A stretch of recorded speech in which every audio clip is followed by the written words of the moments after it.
कृपाणु हे परमात्मा, हे भागवत स्वरूप भगवान, हे भागवत स्वरूप भगवान। ओम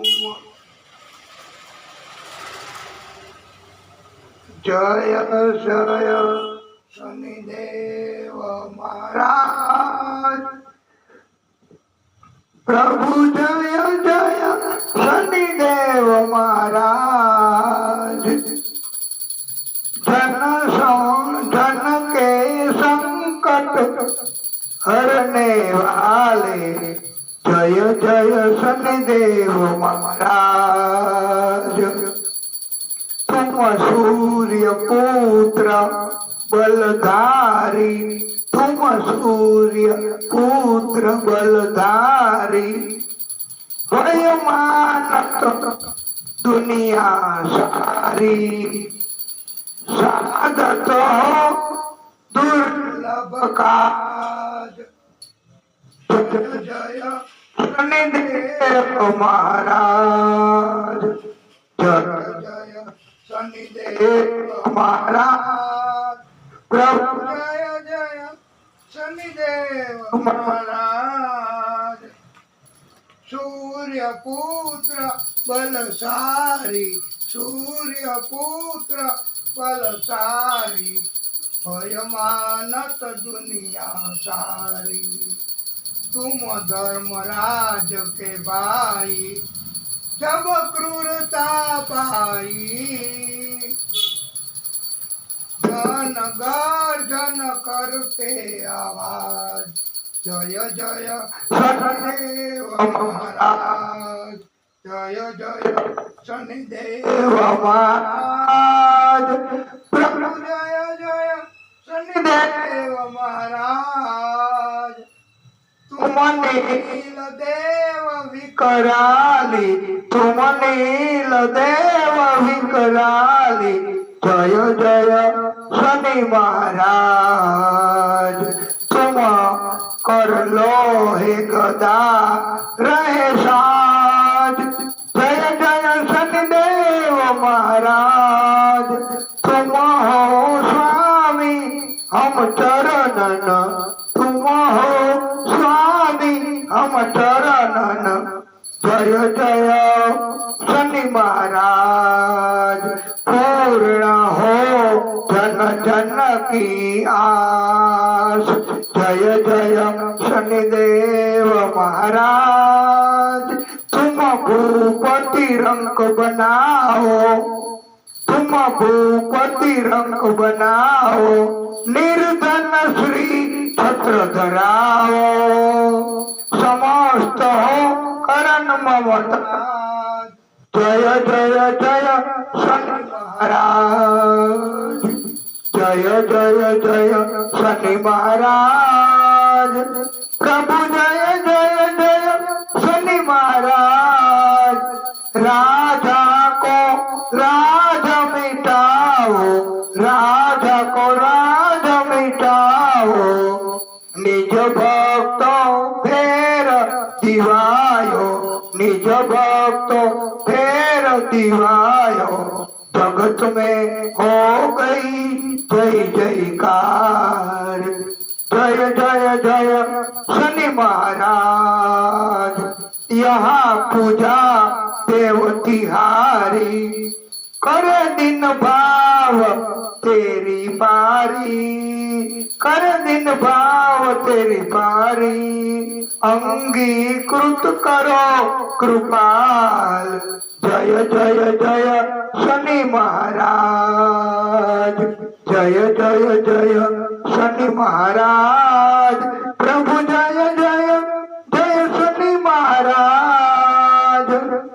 कौम शुद्धि निष्ठ कराओ, क्षमिए अपराध हमारो। जय जय शनि महाराज। हे हाथ तिहारे लाज, शनिदेव महाराज। हम बहुत विपत्ति घबराए, शरणागत तुम्हारी आए प्रभु सिद्ध करो सब काज। जय जय जय शनि महाराज यहाँ विनय करे कर जोर के भक्त सुनावे जी। तुम देवन के सिरताज। जय हो शनि महाराज जय जय शनि महाराज। जन के संकट हरने वाले तुम सूर्य पुत्र बलधारी। भयमानत दुनिया सारी आसादत हो दुर्लभ काज। जय जय जय शनि महाराज जय जय जय शनि महाराज। प्रभु जय जय शनि महाराज। बोलिए शनि महाराज की जय। भागवत स्वरूप भगवान की जय। संकमध्यास्थितं तोयं भ्रामितं केशवोपरि अमलग्नं मनुष्याणां ब्रह्महत्यां व्यपोहति। ओम यानि कानि च पापानि जन्मांतर कृतानि च तानि तानि प्रणश्यन्तु प्रतिक्षणं पदे पदे।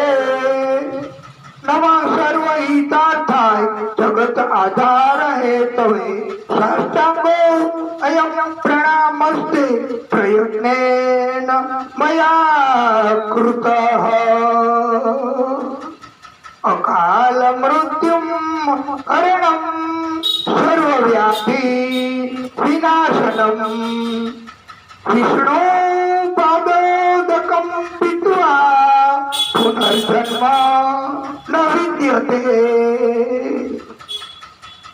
वाला भक्तों, भागवत स्वरूप भगवान परम परमात्मा एमने बोलिए भागवत स्वरूप भगवान की जय। हे परमात्मा हे परम कृपालु हे नारायण भगवान। ओम श्री शनिदेवाय नमः। भागवत स्वरूप भगवान की जय।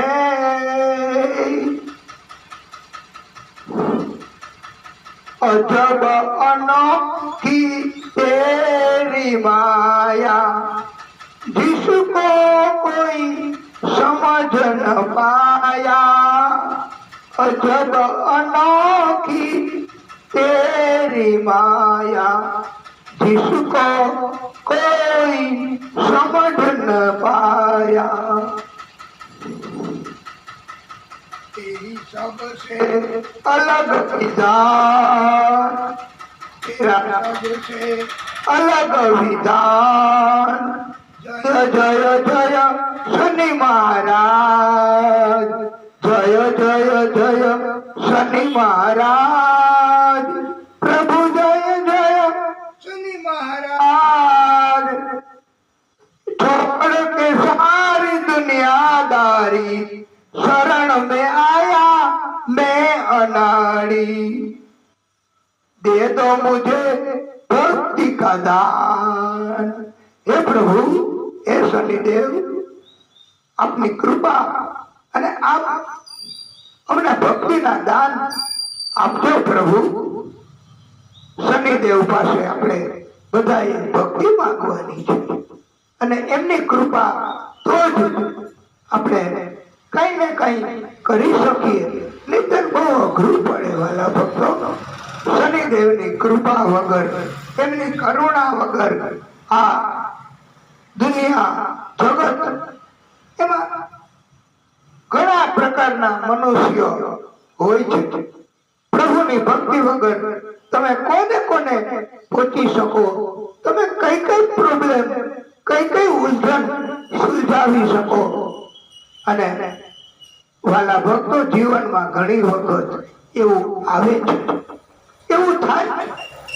અને એટલા માટે તો એમ કહેવામાં આવ્યું છે કે બધું રાજ્ય આખું બધું છોડી દીધું અને ગંડકી નદી એના કિનારે પધાર્યા છે. અને રાજા પોતે આ બધુંય મૂકીને ત્રણેય સમય આ સંધ્યા, આરતી, ભજન, કીર્તન અને સૂર્યનારાયણ ભગવાનની ભક્તિ કરે. અને આ ગંડકી નદી એમાં એને ચક્રી નદી પણ કહેવાય છે. એટલે આ ઓમકારનો જપ કર્યો આ રાજા, એમણે આખું સામ્રાજ્ય છોડી દીધું. અને એવા સમયે શત્રુકદા રાજન હરિણી પીપાસયા જલાશય અભ્યાસમ એકે ઓપજગામ, તરસથી વ્યાકુળ બનેલી એક હરણી ગંડકી નદીના કિનારે પાણી પીવા માટે આવી. એમણે છલક લગાવી અને પાણી પીવામાં ત્યાં તો સિંહની ગર્જના સંભળાણી. પાણીમાં જ હરણીનો ગર્ભ સ્રવી ગયો. આ જુઓ તો ખરા પ્રભુ કેવી કે, અને આ પૃથ્વી ઉપર આવું થાય છે ઘણી વખત. તમે ઘણી જગ્યાએ કે જન્મ આપીને તરત એની માં ગુજરી જાય. આ આવું કે જન્મ પાણીમાં થઈ ગયો, હરણીનો પ્રસૂતિ પાણીમાં થઈ ગઈ ભયના કારણે. એટલે જે લોકોને પ્રસૂતિનો સમય હોય ને એને ધ્યાન રાખવું. અને આપણે બધા એ ધ્યાન રાખવું કે એને ભય થાય એવું કઈ કરવું નહીં, ભક્તિમય વાતાવરણમાં રાખવા. એટલે ગંડકી નદીના કિનારે આ હરણી એને સિંહની ગર્જના સંભળાણી અને એને ભય લાગ્યો. અને ભયના કારણે એ તો પાણીમાં પ્રવી ગયો એનો ગર્ભ. હવે તમે જુઓ કે ઘણી વાર પૃથ્વી ઉપર જન્મ આપી અને માં ગુજરી જાય તો એવા બાળકનું પાલન પોષણ ભગવાનની કૃપાથી થઈ શકે છે. અને જન્મ અમુક સમય પહેલા થઈ જાય, 15 દિવસ કે મહિનો દિવસ અગાઉ જન્મ થઈ જાય તોય એવો બાળક હોય જ છે. અત્યારે અમારે રિશ્તેદારીમાં પણ એક બાળકીનો જન્મ થયો છે. તો એ ઘણા સમય પહેલા આમ તો પણ મહિનો 15 દિવસ વહેલી આવી ગઈ તો એ જીવે છે અત્યારે અને આનંદ કરાવે છે. અને આપણે કથામાં જોયું હતું ભાગવતમાં કે 100 વર્ષ સુધી ગર્ભમાં બાળકને સાચવી રાખ્યા, જન્મ નો આપ્યો. આવું પણ બને છે. એટલે આ ભાગવત, આ આદિશક્તિ, આ ભગવાન, એની લીલા આપણને કોઈને ન કરવા દે, ઓળખવા નથી દેતા એવા આ પ્રભુ છે. અને રાજા એમણે જોયું કે હવે શું કરવું. હરણનું બચ્ચું પાણીમાં અને એને બચાવ્યું બરાબર. અને પછી હવે એનું શું, તો એને પાલન પોષણ કરે, એનું ધ્યાન રાખે, એનું દૂધ આપે. અને એમ કરતા કરતા કરતા આ રાજા એને આ હરણના બચ્ચામાં મોહ જાગ્યો, પ્રેમ થઈ ગયો. જ્યારે હોય ત્યારે એકલા વાત કરે કે હાલ તો હરણ બાર, હાલ તો જમી લઈ, હરણ બાર, હાલ હવે તું સ્નાન કર ને.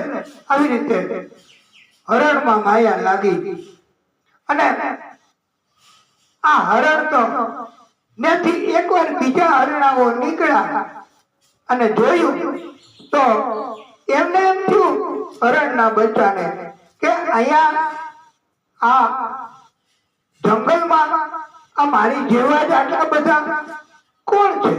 એટલે ત્યારે એ હરણનું બચ્ચું એ એમની પાસે એમની સાથે એ નીકળી પડ્યું અને હરણનું બચ્ચું એ નીકળ્યું. પછી એ રાજા ભક્તિ કરવામાં પણ રસ ન જાગે અને એને વારે વારે યાદ આવે કે હરણ ક્યાં ગયું હશે, શું કરતું હશે. ત્યારે આ રાજાને અંત સમય આવી ગયો, મૃત્યુ. અને ત્યારે એનું ચિંતન હરણ એનું શું થયું હશે, ક્યાં હશે. એટલે મૃત્યુ આવે ને વાલા ભક્તો, ત્યારે આપણને એવો બોધ આપવામાં આવ્યો છે ભાગવત કથા મારફતે કે આપણે મૃત્યુ આવે ત્યારે ધ્યાન રાખો, કોઈમાં આપણી તૃષ્ણા રાખવી નહીં, કોઈની અંદર આપણે કોઈ પ્રેમ આશીકી રાખવી નહીં. આપણે તો ભગવાનનું ભજન સ્મરણ કરવું અને એમ કરતા કરતા મૃત્યુ આવે તે જ મૃત્યુ ઉત્તમ કહેવાય. અને મૃત્યુ સમયે ભગવાનની ઝાંખી થાય, ભગવાનનું ચિંતન થાય, એ જ મૃત્યુ એ મૃત્યુ સુધરું કહેવાય વાલા ભક્તો. પણ મૃત્યુ સમયે કોઈ છોકરો, કોઈ દીકરાનો દીકરો કે એનામાં આપણી લાગણી રહી જાય તો એને કહેવાય તૃષ્ણા. એ તૃષ્ણા કોઈનામાં ન રહેવી જોઈએ, નહીતર જીવ નહીં જાય હો. ઘણી વાર તો વાલા ભક્તો આપણે જોતા હોય છે કે દાદાનો જીવ નથી જાતો અને એમ થાય કે ભગવાનનું નામ લે તો સારું, તો એનો જીવ જાય અને સદગતિ થાય. તો એને કે દાદા હવે તમે ભગવાનનું નામ લ્યો, એને ફોટો બતાવ્યો કે આ ફોટો જુઓ, તો ભગવાન કે હવે જોયો જ છે ફોટો, હવે એ ભગવાન છે બસ. એટલે તો પણ એનું નામ તો લ્યો, એનું નામ ન લે. બધાએ ભેગા થઈને કીધું કે આપણે એને હાલો ચોરા મંદિરે લઈ જાય. બધાએ ઉપાડી લઈ ગયા ચોરા મંદિરે અને ત્યાં રામજીની છબી, રામ દરબાર હતો, તો ત્યાં બતાવ્યું કે આ જોવો જીતી કોણ છે. તો એ ગામ હોય ને આ હોય જ ચોરો, અને ચોરો હોય એમાં આ હોય જ, પણ એનું નામ ન લે. અંતે બધાએ એમ કીધું કે આપણે દીકરી છે ને પ્રભા, એનો વર, એનું નામ રામ છે, તો એને બોલાવો અને પછી પૂછશું કે આ કોણ. તો એમ કહેશે કે આ રામ, તો રામનું નામ તો લેશે, તો એને બોલાવ્યા. એને પૂછ્યું કે દાદા આ કોણ આવ્યું, કોણ છે આ? એટલે એને કીધું કે લે આ પબલી નો વર, પણ નામ નો લે, એ નામ નો જ લે. અને જેને પ્રભુના નામમાં લગ્ન લાગી એને પછી નથી દેખાતા ભગવાન સિવાય, અને ભગવાન જ દેખાય છે. અને અંત સમયે આ રાજન એનું મૃત્યુ થયું, ત્યારે પણ એને મૃત્યુ સમયે પ્રભુ હરણ એનું સ્મરણ, એનું ચિંતન, એની ઉપાધિ થતી હતી અને બીજો જન્મ થયો હરણ તરીકેનો. પછી તો એને પુણ્ય હતા એટલે પુણ્ય કર્મનું જ્ઞાન થયું, અગાઉના જન્મની યાદગીરી એનાથી ભૂલાણી નહીં, અને અગાઉનો જન્મ એમાં ભૂલ કરી એને ખબર પડી એટલે હરણ તરીકે બીજો જન્મ થયો ત્યારે પણ બહુ ધ્યાન રાખ્યું, અને બીજો જન્મ થયો ત્યારે કોઈની સાથે સંપર્ક જ ન કર્યો. દુનિયા જગત એમાં કેવા કેવા માણસો હોય, આપણે કોઈનો સંગ કરીએ તો એની બુદ્ધિ એનું પાપ એ આપણને લાગે અને આપણે એના જેવું કર્મ કરવા થઈ જાય. એટલે સંગ એવો રંગ નથી કહેતા આપણે બધા કે આ ગુજરાતીમાં તમને બધાને ખબર હોય કે આવી આવી કહેવત છે કે કાળિયાની સાથે ધોળીઓ બાંધે તો વાન ન આવે પણ હાથ તો આવે. જેમ કાળીઓ કરે એમ જ ધોળીઓ કરે, કલર ન બદલે પણ એના જેવું કરે તો ખરા જ. એટલે પછી તો હરણ તરીકેનો આત્મા એ છૂટ્યો, ભક્તિ કરી બહુ. ત્રીજો જન્મ બ્રાહ્મણની ઘરે થયો અને ત્યારે એને એમ થયું, અને બ્રાહ્મણની ઘરે જન્મ થયો ત્યારે પણ એનું નામ ભરત રાખ્યું હતું. ભરત કોઈની સાથે કઈ સંપર્ક ન કરે, કઈ જ્ઞાન વૈરાગ્ય કોઈની સાથે વાત નહીં, નહીતર બુદ્ધિ બગડે ને કુસંગ થાય જ નહીં અને કોઈનું કઈ માને નહીં. પોતાની નિજ મસ્તી, નિજ ભજન કીર્તન પ્રભુની ભક્તિ કરે. અને એટલે બધા એને જળ કહેતા. એ કે કોની વાત કરો છો તમે? એ કે આ જળ ભરતની. પછી એને બધા જળ ભરત કહેવા માંડ્યા. અને એકવાર રાજા એમને બલી ચડાવવી હતી માણસની. એટલે રાજાએ કીધું કે માણસ કોઈ આપી જાવ મને વેચાતો, ગમે તેટલું ધન હું આપીશ. તો 4 ગઠિયા લોકો, ધુતારા, કપટી લોકો ભેગા થયા અને કે હાલો આ ભરતને સમજાવી, જળ ભરતને, અને રાજાને પાસે આપી દીધો કે આ તમને વેચી નાખ્યો, જાઓ.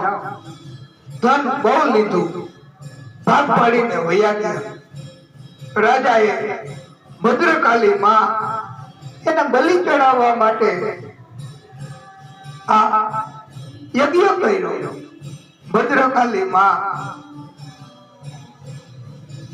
એને બલિ આપવા જેવો વધ કરવા જાય ત્યાં તો આ ભદ્રકાલી માં મૂર્તિ માંથી પ્રગટ થયા છે અને બહુ ગુસ્સો માએ કર્યો છે. માએ કહ્યું કે તમને આ બલિ ચડાવવાનું કોણે કીધું?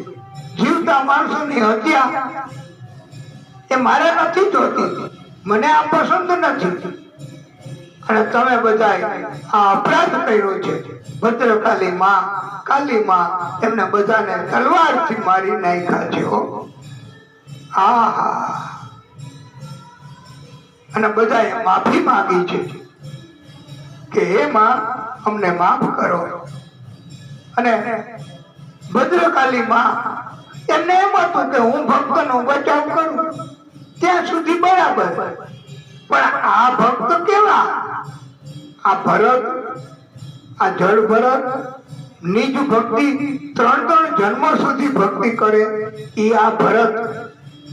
મહાકાલી માતા એને એમ હતું કે હું ભક્તને મદદ કરું, બચાવું, અને આ બધા શેતાનો, રાક્ષસો એને હું સજા કરું તો ભક્તને આનંદ થાય, એમ હતું માને. પણ આ ભક્ત એને એમાં આનંદ નથી, પ્રભુને પણ એમાં આનંદ નથી. અને માં એને આ ભક્તએ કહ્યું છે કે તમે મને આ લોકોને મારી નાખીને રાજી કરવાનો પ્રયત્ન કર્યો એ બરોબર નથી. હે માતા, તમે મારા કારણથી આ બધાની હિંસા કરી તો હું આનાથી નારાજ છું. હે માતા, તમે આ બધાને સજીવન કરો, એને દિવ્ય જીવન આપો, એવું ભરત એમણે માંગ્યું છે. આ જુઓ તો ખરા, ભક્તની અંદર આ જળ ભરત એની અંદર ભક્તિના કારણથી કેવી પરોપકારની ભાવના છે.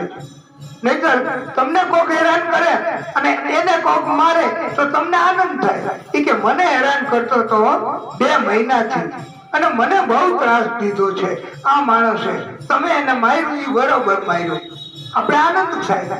પણ ઉત્તમ ભક્ત એને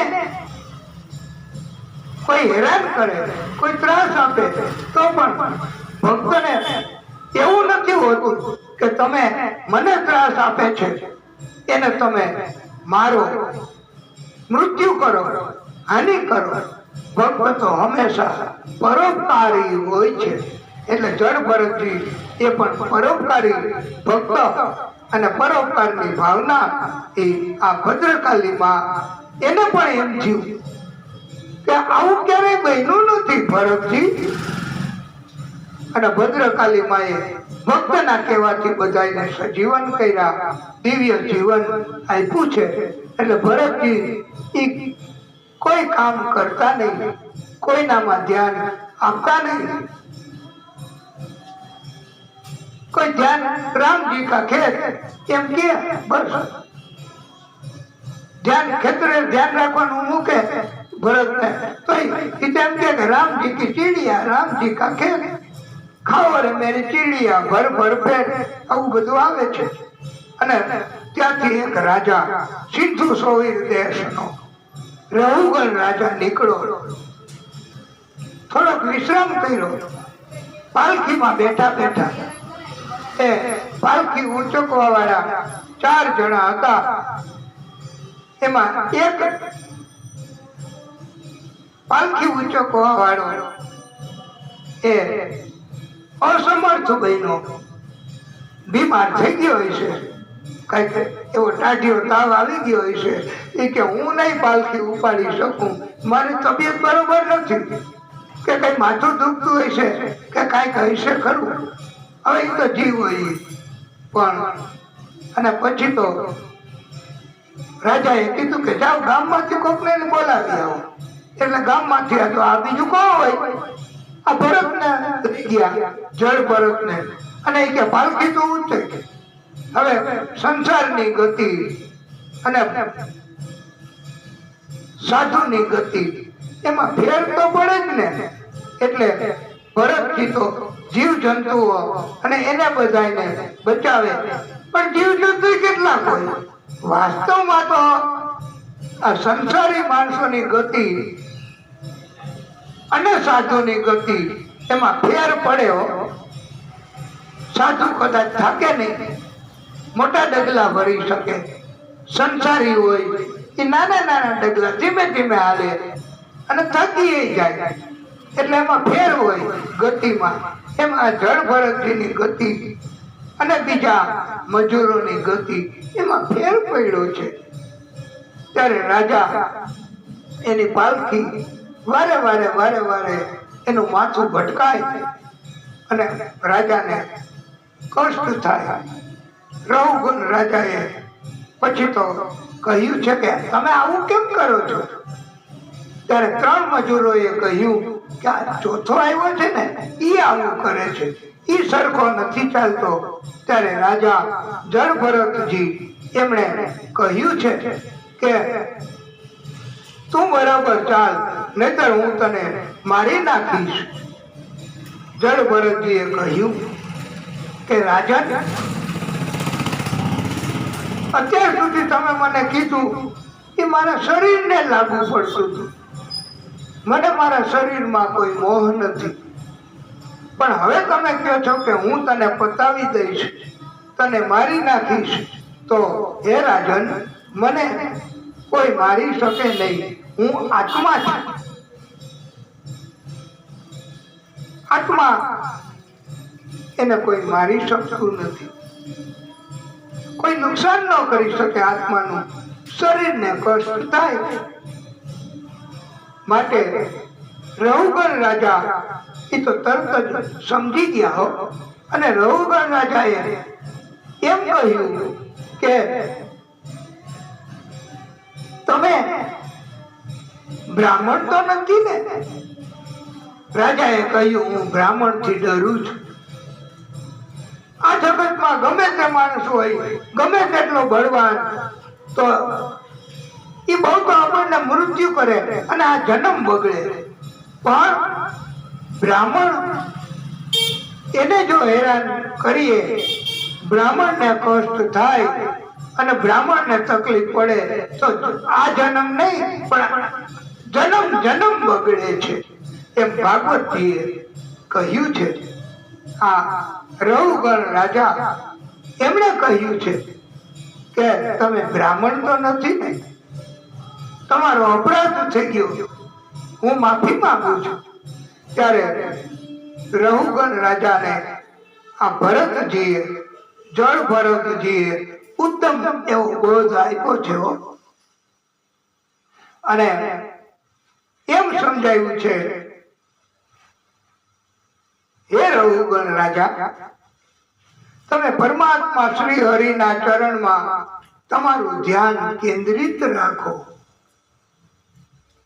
પરમાત્મા શ્રી હરિની ઉપાસના કરો, પરમાત્માની ભક્તિ કરો. રાજા, તમે બીજા જીવોને ત્રાસ આપવાનું, દુઃખ આપવાનું, પીડા કરવાનું છોડી દો. ભાગવતમાં લખ્યું છે, વાલા ભક્તો, પરપીડનમ પાપાય, બીજાને ત્રાસ, ટેન્શન, તકલીફ દેવી એ મોટામાં મોટું પાપ કહેવાય છે. પરોપકારાય પુણ્યાય, બીજાની ઉપર ઉપકાર કરવો, બીજાને મદદ કરવી, બીજાને સહારો આપવો, એ આપણા સંબંધી, સગા હોય કે અંજાન માણસો હોય, પણ બીજાને મદદ કરવી, એનું કષ્ટ દૂર કરવું, એની સેવા કરવી, એનાથી પુણ્ય થાય છે. વાલા ભક્તો, એ ધન આપવાથી પુણ્ય મળે એવું નથી, બીજાની સેવા કરવાથી પણ પુણ્ય મળે છે.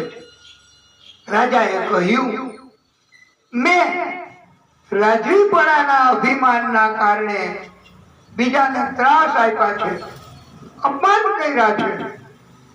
અભિમાન આવે તો બીજાનું અપમાન કરવાની ઈચ્છા થાય, ગુસ્સો થાય. અભિમાન આવે તો બીજાનો અપરાધ થઈ જાય. માટે અભિમાન જ ન કરવું. આપણને અભિમાન હોય કે હું મોટો જ્ઞાની અને મને આવી કથામાં રસ નથી, મારે શું કામ આવી કથા સાંભળવી? તો તમે નહીં સાંભળો ભાઈ, તમને અભિમાન હોય તો. પણ તમારે બીજાને તો સાંભળવા દે. આ ભગવાન દેવો એ તો બધા સાંભળે છે, શનિદેવ તો સાંભળે છે, તો તમે ન સાંભળો. तुम पर्दा कर दो तुम्हारे कान में. તમારે ભગવાનની સાથે વેર હોય તો તમારે ભગવાનની વાત ન સાંભળવી, ભજન ન સાંભળવું, કીર્તન ન સાંભળવું. પણ બીજા ભગવાન દેવો એમને તો સાંભળવા દેવી, એમને તો ભક્તિ કરવા દેવી. તો એવું કહેવામાં આવ્યું છે કે અભિમાન એના કારણથી કે આવી કથા ન હોય, कथा तो केवी होय हूँ तमने संभळावीश. હવે तुम क्या कथा सुनाओगे भाई? तुम्हारे अंदर तो ये अभिमान बहुत भरा है. तो गुस्सो क्रोध ये अभिमान ना कारण थी आवे छो. पण जेने अभिमान न होय एने तो एम थाय के ओ आया भगवान ની कथा છે तो हलो प्रणाम करिए, हलो प्रार्थना करिए, हलो भक्ति में जोड़े जाइए. અને ભક્તો તરત જ જેને અભિમાન હોય એ અભિમાન છોડીને પણ ભક્તો જોડાઈ જાય છે. એનું નામ અભિમાનનો ત્યાગ કર્યો કહેવાય છે. એટલે અભિમાન કરવું નહીં. અને એવી સુંદર મજાની સ્તુતિ આપણે કરવાની. રઘુગણ રાજાએ પણ આ સ્તુતિ અને પ્રાર્થના ભરતજીએ પણ કરી છે. ભક્તિ ચિંતા વિઘ્ન વિનાશિની ચિંતા વિઘ્ન વિનાશિની કમલાસિની સકલ હંસ વિષથી હંસવાહિની માતા દેહુ સુમત સદબુદ્ધિ માં આપે છે હો. અરજ સુણી લે અમતણી હે ભગવતી દેજો ભેદ દૈત્ય વિહાતણી દેવીઓ માતા કરજો મેર. મેર એટલે કૃપા. અને સર્વ મંગલ માંગલ્યે શિવે સર્વાર્થ સાધિકે શરણ્યે ત્ર્યંબકે ગૌરી નારાયણી નમોસ્તુતે.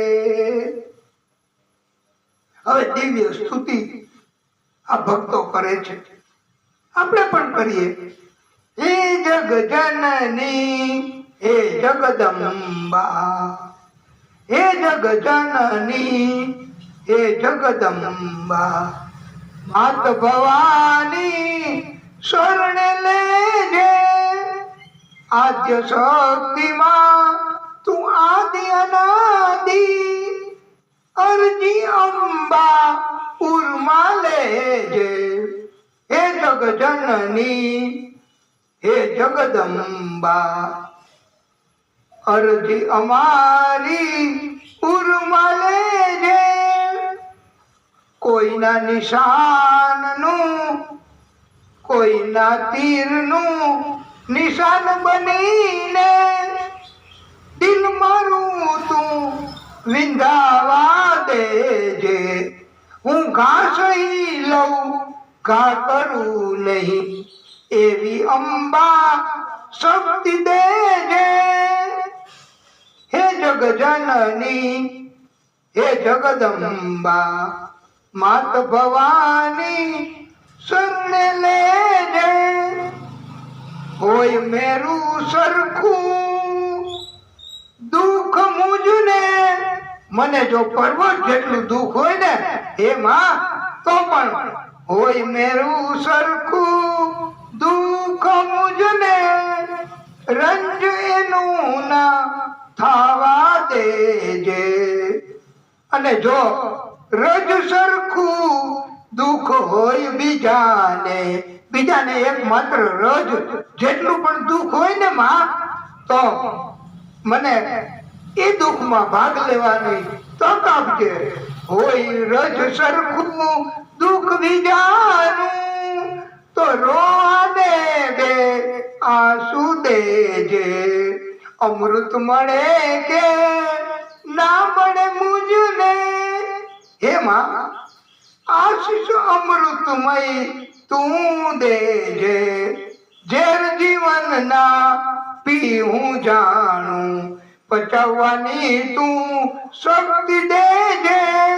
જીવનમાં ઝેર હોય ને તો પણ એ મને પચાવવાની શક્તિ દેજે માં એમ ભગવાનને પ્રાર્થના કરવાની છે. એ જ સાચા ભક્ત છે. અમૃત સુખ એની આશા નથી રાખવાની. ભલે ને કષ્ટ આવે તો પણ એ સહન કરવું. અને કાયમી રીતે કષ્ટ કે દુઃખ પણ રહેતું નથી હો, એ પણ દૂર થઈ જ જાય છે. જળ ભરતજી એમણે ઉત્તમ બોધ આપ્યો છે. આ રહુગણ રાજા એમના પગમાં પડી ગયા છે.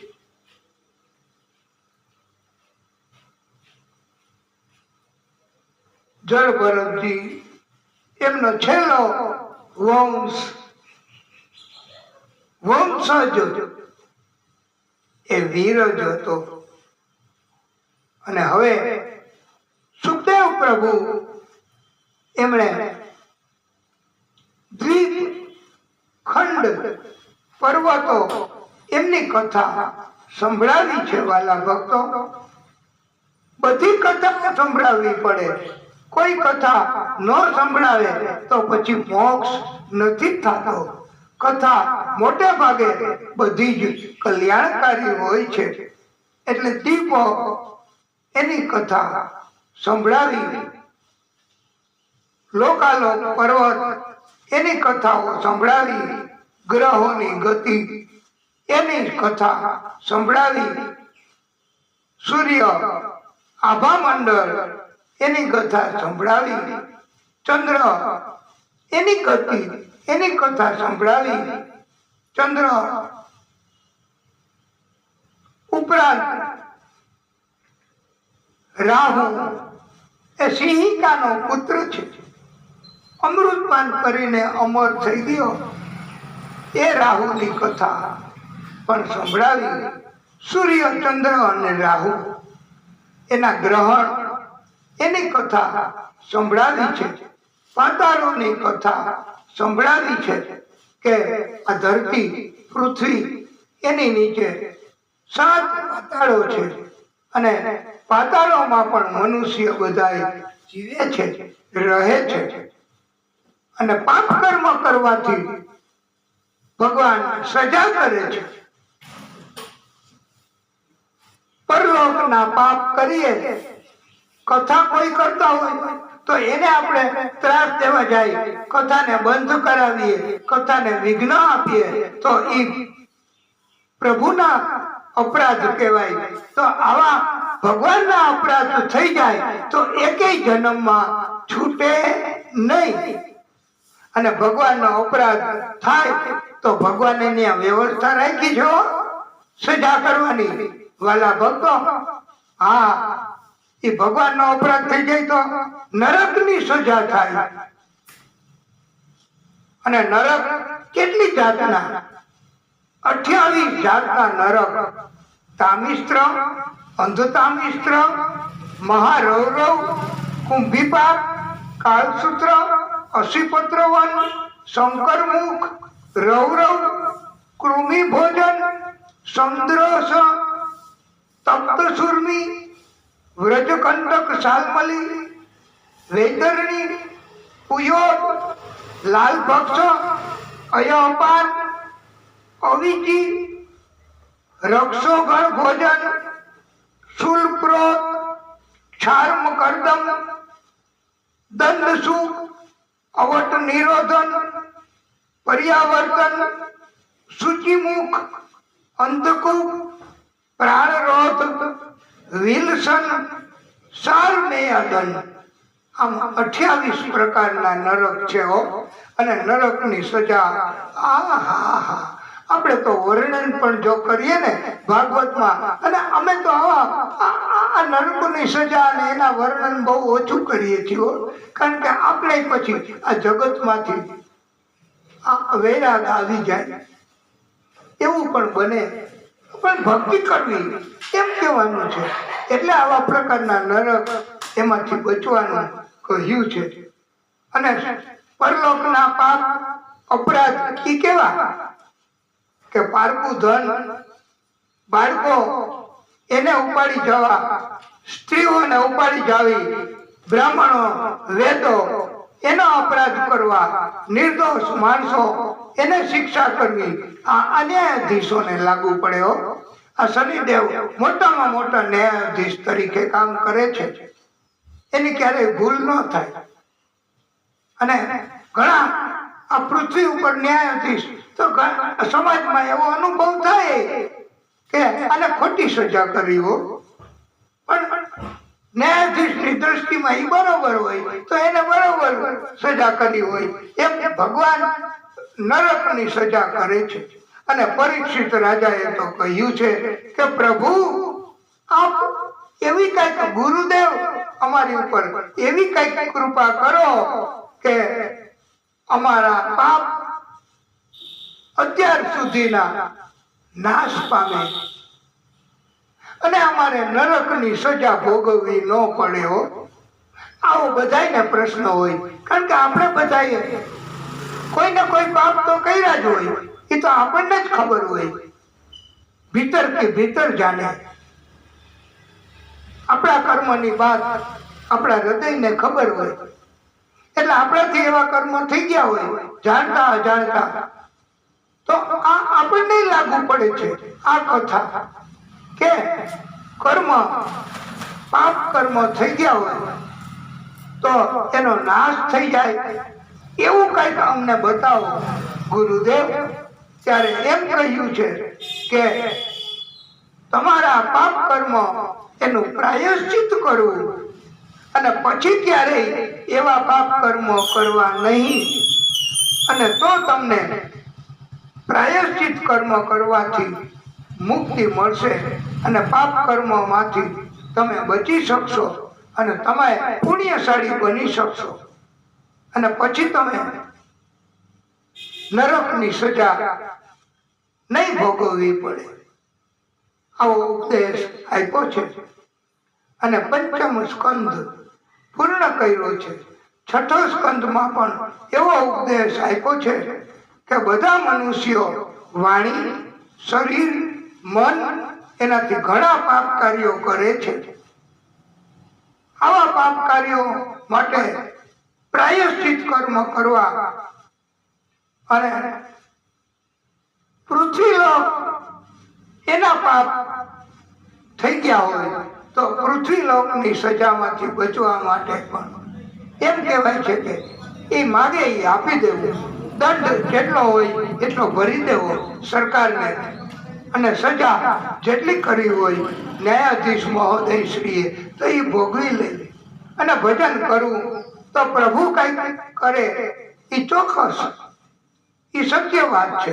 અને પ્રભુ નિર્દોષ માણસને સજા થઈ હોય તો પણ એ સજા ભોગવે અને ભજન કીર્તન કરે તો એમને પણ છુટકારો થઈ જાય. પ્રભુ બધા માટે કાર્યો કરે છે, કેદી માટે કાર્ય તો કરે છે. એટલે પાપ કર્મમાંથી છૂટવા માટે નિયમનું પાલન કરવું, ભલે ને મુશ્કેલી પડે, અને વાસનાનો ત્યાગ કરવો, ચોક્કસ કલ્યાણ થાય છે. એવો ઉપદેશ આપ્યો છે તપસા બ્રહ્મચર્યેણ સમેન ચ દમેન ચ ત્યાગેન સત્ય શૌચાભ્યામ યમેન ચ નિયમેન ચ. જેમ વાંસની ઝાડી હોય એમાં આગ લાગે તો આખું જંગલ બળી જાય,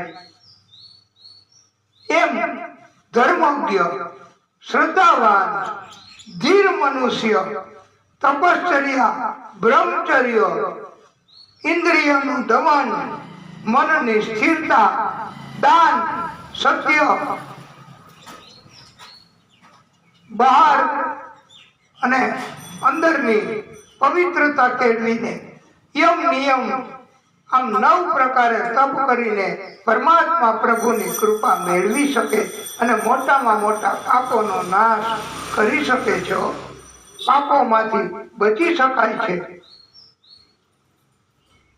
પ્રભુ ભાગવત એના પંડિતો એમણે એમ કહ્યું છે કે અજામીન એમણે કાંઈ દાન નથી કર્યું, કોઈ જાતનો ઉપકાર કોઈ ઉપર નથી કર્યો.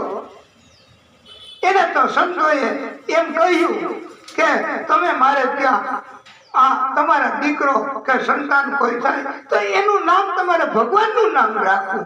તો એને સંતોના કહેવાથી એના દીકરાનું નામ નારાયણ રાખ્યું. અને તમે એના દીકરાને બોલાવતો હતો કે નારાયણ તું ક્યાં છો? નારાયણ તે જયમો, નારાયણ તું મારી પાસે આવ. અને નારાયણનું નામ આ અજામીન વારે વારે લેતો હતો અને એના કારણથી એનાથી જપ થઈ ગયો. આ નામ જપ અને પ્રભુએ કૃપા કરી, સંતો એના આશીર્વાદ મળ્યા. સાચા સાધુ એના આશીર્વાદ મળે છે વાલા ભક્તો. પણ જે ધન એની ભૂખ હોય એના આશીર્વાદ ન મળે. સાધુ ભૂખા ભાવ કા, ભાવ એટલે પ્રેમ. ધન કા ભૂખા નાહી, જો ધન કા ભૂખા વહ સાધુ નાહી. ભગવતજીના સાચા ભક્તો એ ધન એની લાલચ નથી રાખતા. પ્રેમથી તમે ભોજન કરાવો તો ગ્રહણ કરે છે અને અજામિલ એને પ્રભુએ કૃપા કરી અજામિલની પાસે લેવા માટે યમના દૂતો આવ્યા. અજામિલને બહુ બીક લાગી. એને પોતાના દીકરા નારાયણને પોકાર કરીને બોલાવ્યો, એ નારાયણ, એ નારાયણ, મને બચાવ.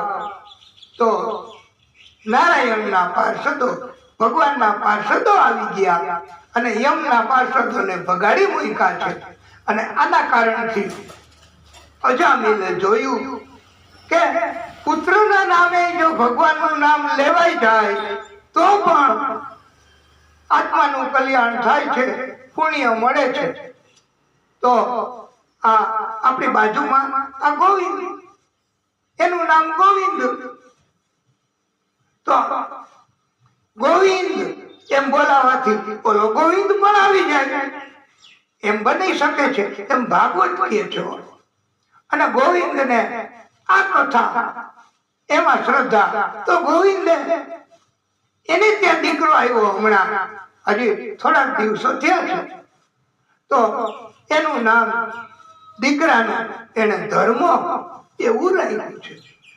એટલે આવા નામ રાખવા ભાઈ કે જેથી કરીને નામ લેવાથી ફાયદો થાય. નારાયણનું નામ બહુ અસરકારક, પુણ્યશાળી બનાવી શકે છે, એવો નામનો પ્રભાવ છે. તો નારાયણ ભગવાનનો કેવો પ્રભાવ હશે? નામ લેવાથી જો આટલો ફાયદો, આટલું કલ્યાણ જીવનમાં થતું હોય તો નામને બદલે નારાયણ ભગવાનની ભક્તિ કરવી. આ ભાગવતની ભક્તિ નારાયણ ભગવાનની ભક્તિ છે. એટલે નારાયણ ભગવાનની ભક્તિ કરવાની એમ કીધું છે. અને નારાયણ ભગવાનની ભક્તિ કરો તો પછી કાંઈ કરવાની જરૂર નહીં હો. આ અજામિલ એને ભગવાન ભાવ અભાવ કોઈ પણ રીતે ભક્તિ કરવાની તો પાપનો નાશ થઈ જાય છે. અને નામ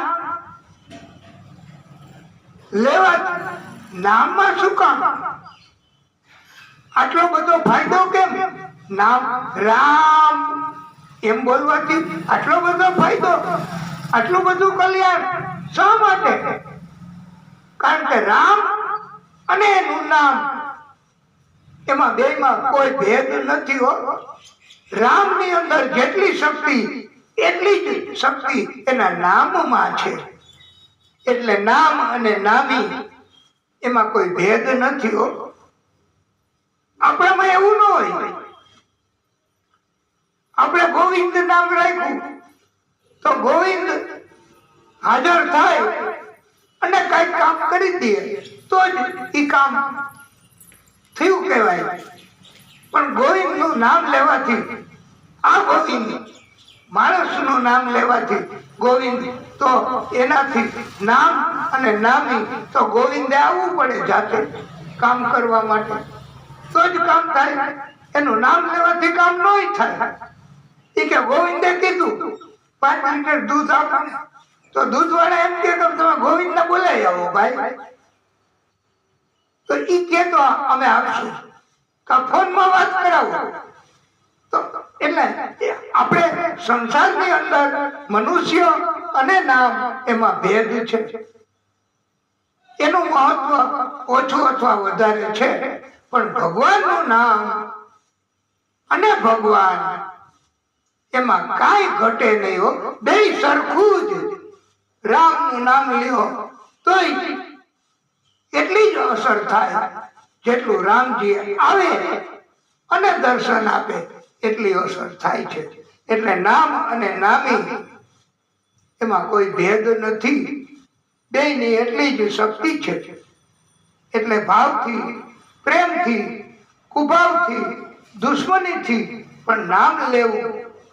અરે ઉલટું નામ લ્યો ને ભાઈ. તુલસીદાસજીએ કહ્યું છે ને, ભાગવતજીમાં કહ્યું છે કે ભાવથી, પ્રેમથી, કુભાવથી, દુશ્મનીથી, ટીકાથી, નિંદાથી ભગવાનનું નામ લેવાથી ફાયદો થાય છે. ધારા ધારા ધારા ધારા ધારા ઉલટું બોલો, ધારા ઉલટું, તોય ભગવાન રાજી થાય. મરા મરા મરા મરા મરા મરા મરા મરા મરા તોય ભગવાન રાજી થાય. એટલે તમારા અંદરનો ભાવ પ્રેમ, ભાવ એટલે પ્રેમ હોય તો તમને ભગવાનની કૃપા થાય છે. નહીતર ભગવાનની કૃપા એ બહુ અઘરી છે. વાલા ભક્તો, એમ કહેવામાં આવ્યું છે ને, આ તમને બધાને ખબર જ હોય કે રામનું નામ ખાલી નામ લખ્યું હો, રામજીનું. રામ તો સમુદ્રમાં પથ્થર પણ કર્યા છે ને. રામનું નામ લેવાથી ભક્તો તરી શકે છે. ભગવાનનું નામ લેવાથી ભક્તો ભવપાર ઉતરી શકે છે. ભક્તિ કરવી એને જ કહેવાય. ભગવાનનું નામ લેવું, ભગવાનનું નામ સાંભળવું, એને જ ભક્તિ કહેવાય.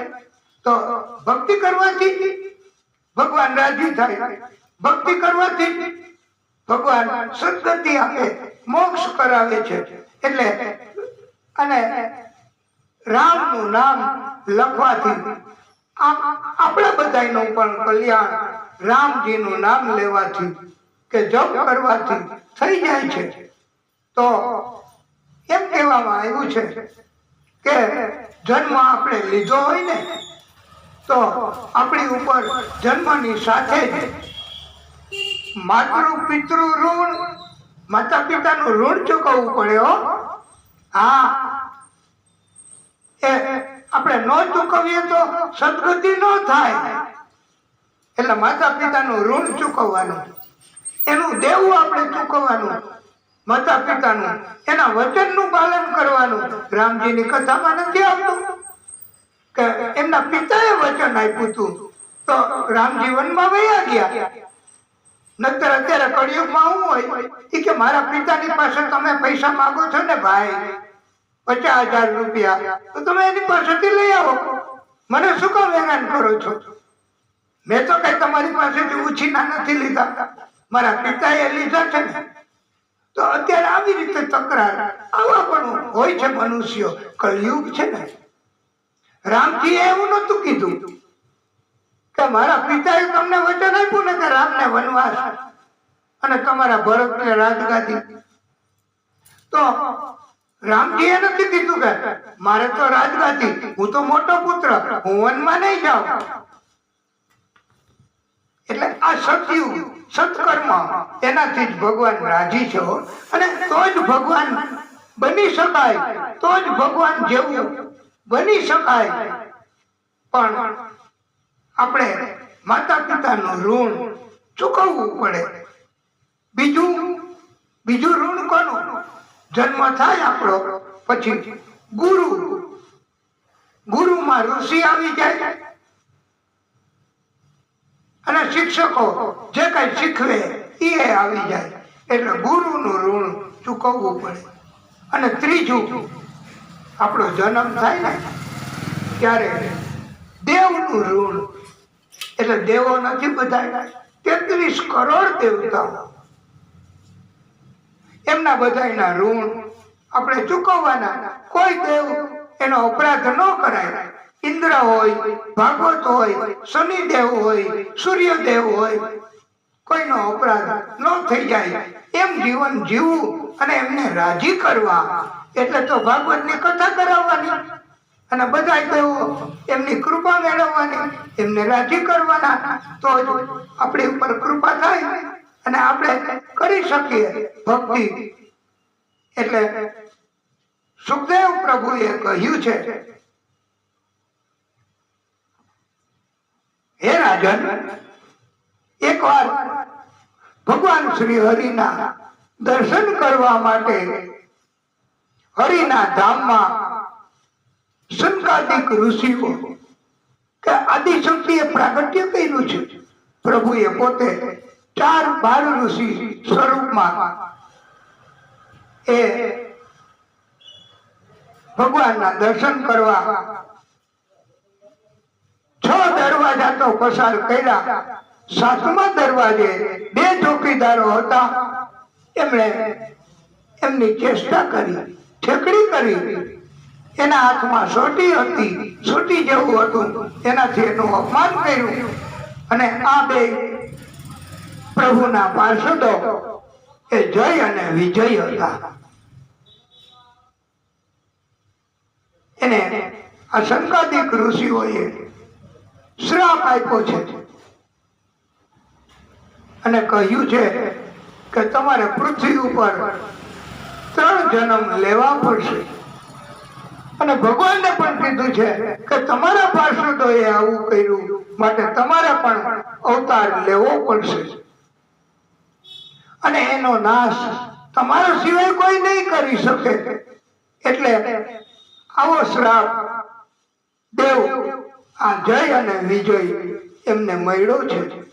શંકાદિક ઋષિઓએ શ્રાપ આપ્યો છે, માટે કોઈનો અપરાધ ન થઈ જાય, કોઈની ઠેકડી ન થઈ જાય, એનું ધ્યાન રાખવું ભાઈ. કોઈની ઠેકડી, કોઈનો અપરાધ થઈ જશે ને તો પછી ક્યારેય છૂટી નહીં શકાય. હા, ભોગવવું પડે. દેવોના પાર્ષદો એ તો કેટલા હોય, કેવા પ્રિય હોય ભગવાન શ્રી હરિને. અને ભગવાન શ્રી હરિ એમણે કહ્યું છે કે મને બ્રાહ્મણો ઋષિઓ પ્રિય છે. એનો અપરાધ કોઈ કરે તો મારા પાર્ષદો હોય તો એને સજા ભલે થાય. માટે એમ કહેવામાં આવ્યું છે કે શંકાદિક ઋષિઓનો શ્રાપ, કર્મ તો ભોગવવા જ પડે છે ભાઈ. કર્મ એમાંથી કોઈ બચી શકતું નથી. એના માટે આપણે સુંદર મજાનું દિવ્ય કીર્તન એ કરીશું. જય રણછોડ માખણ ચોર, જય રણછોડ માખણ ચોર. એથી એવા ગુણ તો ગોવિંદ ના ગવાણા, એથી એવા ગુણ તો ગોવિંદ ના ગવાણા. મારા નાથ તમે તુલસી ના પાંદડે તોડાણા, મારા નાથ તમે તુલસી ના પાંદડે તોડાણા.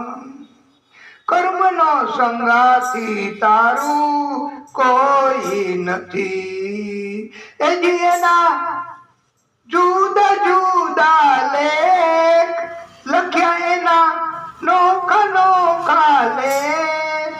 કર્મનો સંગાથી રાણા કોઈ નથી, એક રે પથ્થરના દો ટુકડા. એ એના જુદા જુદા લેખ લખ્યા એના જુદા જુદા લેખ. એક રે બની રે પ્રભુજીની મૂર્તિ. એ બીજો ધોબીડાને ઘાટ, બીજો ધોબીડાને ઘાટ. કર્મનો સંગાથી રાણા કોઈ નથી, એક રે ગાયના દો વાછડા. એક રે ગાયના દો વાછડા. એ જેના જુદા જુદા લેખ, એ જેના નોખા નોખા લેખ. એક રે બન્યો રે શિવજીનો પોઠિયો. એ બીજો કાચીડાને ઘેર. કર્મનો સંગાથી રાણા કોઈ નથી. કર્મ એ આપણે સમજીને કરવા. ખબર ન પડે તો કર્મ ન કરવું, આપણે શાંતિથી ચાલ્યું જવું. કોઈ દિવસ ક્યારેય કોઈ અભિપ્રાય ન આપવો. કારણ કે આપણામાં જ્ઞાન ક્યાં, આપણામાં શક્તિ ક્યાં, આપણામાં આપણું શું મહત્વ કે આપણે કોકનો અભિપ્રાય આપી શકીએ કે આ તો ખોટો છે. એવું શા માટે? આપણે કોણ? માટે આવો અપરાધ ન કરવો. પ્રભુએ કહ્યું છે કે બ્રાહ્મણો, દૂધ આપતી ગાય, અનાથ પ્રાણીઓ એ ત્રણેય મારા શરીરના અંગ છે. એને કોઈ કષ્ટ આપશે એટલે કોણ? આ બ્રાહ્મણો, દૂધ આપતી ગાય, અનાથ પ્રાણી એને કોઈ કષ્ટ આપે તો મારા યમના દૂતો મોટી મોટી ચાટુ વાળાઓ એને ચૂથી નાખશે. આવું પ્રભુએ કહ્યું છે. ચારેય ઋષિઓ એમણે પણ કહ્યું છે કે પ્રભુ એમની ઉપર કૃપા થશે જ અને 3 જન્મ લેવા પડશે. આપણે કથાને ટૂંકો વિરામ આપીએ, પછી આગળની કથા કરીએ. બોલીએ બાલકૃષ્ણ લાલ કી જય. હે પરમાત્મા, હે પરમ કૃપાળુ, હે દાદા, હે ભાગવત સ્વરૂપ ભગવાન,